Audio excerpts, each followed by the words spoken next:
Saya ingin ke Bang Andre. Ya. Bang Andre kan pengawas pemerintah juga ya. Ketika Presiden marah, cangkul masih impor, Iya.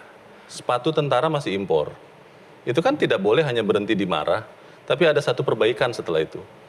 Terjadi tidak perbaikan itu? Jadi gini, saya kasih contoh ya. Silakan. Kemarahan-kemarahan presiden itu di fungsi pengawasan yang saya lakukan di DPR. Ini contoh soal impor.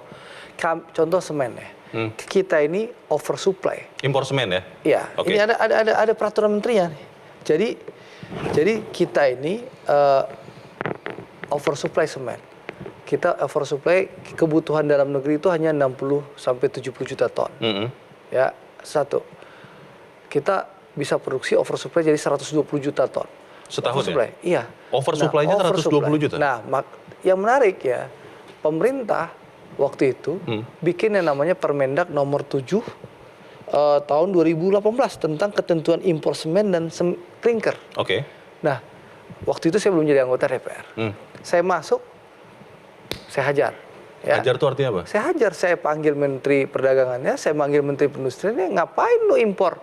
Bikin peraturan menteri, impor orang jelas di oversupply, Anda masih kasih kesempatan impor semen dan impor klinker. Padahal sedang oversupply Padahal dalam negeri. impor supply. Oke. Itu contoh itu. Yeah. Jadi Presiden teriak-teriak, menterinya beda, bikin peraturan yang berbeda di bawahnya. Di semen juga, ya sudah tahu kita oversupply, mohon maaf dengan segala kebijakan investasi mau datang, masih dikasih kesempatan untuk bangun pabrik semen lagi, sehingga industri dalam negeri hancur. Ini soal konsep ya. Akhirnya setelah saya ngamuk-ngamuk di DPR, barulah pemerintah bikin moratorium pembangunan pabrik semen baru. Itu contoh. Lalu baja nih. Baja itu ada yang namanya Permen Peri nomor 35 tahun 2019. Itu ya juga bayangkan Anda bisa impor baja, nggak perlu ada pertek, nggak perlu ada SNI. Oke. Jadi untuk apa ada Krakatau Steel dan juga industri-industri baja dalam negeri?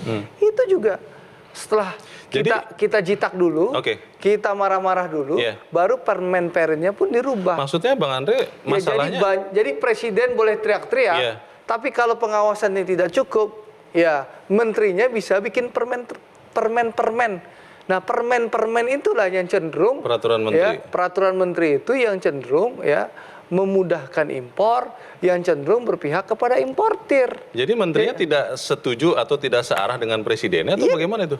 Ya kalau presidennya tidak bisa mengawasi dengan tegas, menteri-menteri ya selalu mencari kesempatan dalam kesempitan. Gitu loh. Karena permen-permen ini fulus.